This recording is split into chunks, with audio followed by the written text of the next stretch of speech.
pernah sampai Bukit Kembara. Saya pernah pergi Korea.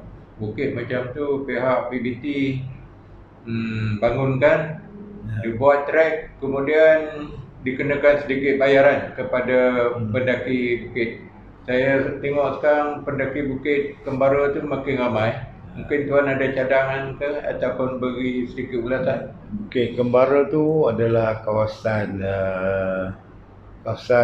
hutan simpan yang di bawah jagaan Jabatan Hutan lah. Dan kalau ikut undang-undang kita tak boleh pun nak masuk kawasan hutan simpan.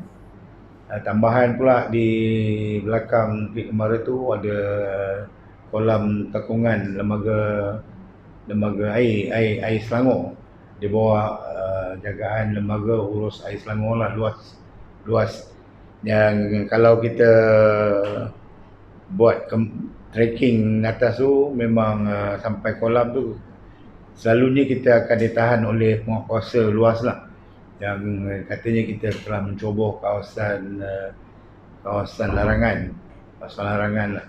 Itu merupakan kawasan tadahan air juga. Saya telah bangkitkan benda ni dengan YB Menteri KPKT dulu, dan dalam Jawatankuasa Induk Smart Selangor Mampan 2035 MPJ sesuai dengan visi Kerajaan Selangor Smart Selangor Mampan, saya telah juga majukan untuk kita bangunkan kawasan tu sebagai kawasan eko pelancongan sebab di kawasan tasik tu sendiri ada beberapa air terjun lagi. Kalau kita panjangkan lagi kita punya track, kita akan jumpa dengan air terjun dan air dia memang cantik lah. Memang sesuai untuk buat eko pelancongan.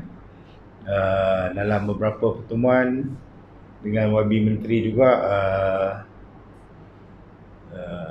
saya bangkitkan benda ni, dan malangnya terdapat bantahan daripada sebahagian penduduk Taman Tah.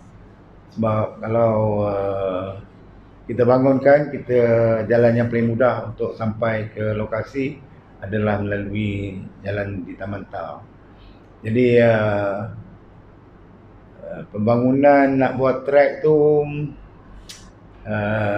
sebab kalau boleh kita nak kekalkan keadaan semula jadi. So kalau kita dah buat trek, buat bina-bina lain, dah ganggu natural beauty of Bukit Kembara tu sendirilah. Tinggal lagi kita selalu peringatkan pendaki untuk jaga kebersihan, tak buang sampah. Dan JKP Zon 9 telah beberapa kali buat program Bukit Kembara Sehat, jelajah sihat Bukit Kembara. Kita telah buat sambil kita kutip sampah, dan kita masih jumpa lagi pendaki-pendaki yang menggunakan kawasan tu, naik pada kawasan tu, membuang botol-botol air di kawasan-kawasan tu sendiri. Jadi perlu orang Malaysia ni perlu kepada peringatan benda-benda macam tu lah. Kalau pergi atas tu kutip sampah, boleh penuh plastik jugalah kita kutip sampah yang dibuang di merata-rata. Di belakang masjid tu pun ada hutan sikit, dan ada padang, mungkin ada nak upgrade ke untuk kemudahan penduduk. Bukit di kawasan trek 4x4 trek kat situ, yang memang dalam program tahunan MPJ, program 2 telon yang MPJ buat. Memang kawasan tu digunakan untuk buat trek lasak berbasikal, memang sesuai lah. Tapi tanah tu sendiri yang sebenarnya pada masa ni memang dah reserve untuk either sekolah ataupun balai polis lah. Dia swap antara kawasan di Taman Botani tu dengan kawasan tu, akan bina sekolah dengan balai polis. Tapi buat sementara ni MPJ maintain, ada satu padang untuk penduduk bermain bola kat situ, selain daripada mengekalkan track yang ada lah. Dan diharap komuniti Bukit Indah ni takkan terus ke haram hutan yang sikit ada tu lah untuk buat kebun. Saya perhatikan telah ada usaha-usaha untuk tebang pokok di sebelah kiri pintu masuk masjid. Dah ada penduduk yang tanam pokok durian, pokok tu semua kan, yang saya rasa mungkin tak sesuai sangat lah kan. So kalau ditanam tu, it is a public ni, tanah umum. Kalau tanam durian, besok diklaim durian ni aku punya orang ni.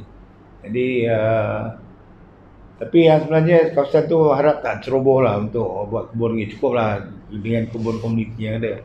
So kalau boleh kekalkan kehijauan yang ada kat situ lah sementara belum dibangunkan untuk pembangunan lain. Ada cadangan nak buat astaka dekat stadium supaya aktiviti lebih ceria, meriah untuk penduduk. Astaka kat mana tu? Stadium dekat Padang Bola tu. Padang Bola tu tak. Setakat ni tak ada lah, tak cadang sebab kawasan tu memang reserve untuk pembangunan. Ada mungkin ada one time tu memang ada cadang untuk buat sekolah tema kan, tapi penduduk Bukit Indah ni sebab kita nampak tak ramai India duduk kat sini, not fair lah untuk buat satu sekolah Tamil kat situ, India dari luar datang kan. Jadi tak jadi buat sekolah Tamil. Tapi saya pernah mendengar yang dia akan buat sekolah kebangsaan Bukit Indah 2. Ini dah lama dah. Kadang-kadang kerajaan BN ni dari masa Isyamuddin jadi Menteri Pelajaran dulu lah, dia dah war-warkan nak buat sekolah satu sesi, tapi semuanya tak jadi. Semuanya tak boleh buat. Tak tahu siphon duit ke mana pun tak tahu. Jadi that's the reality apa yang berlaku di negara kita yang kita cintai inilah.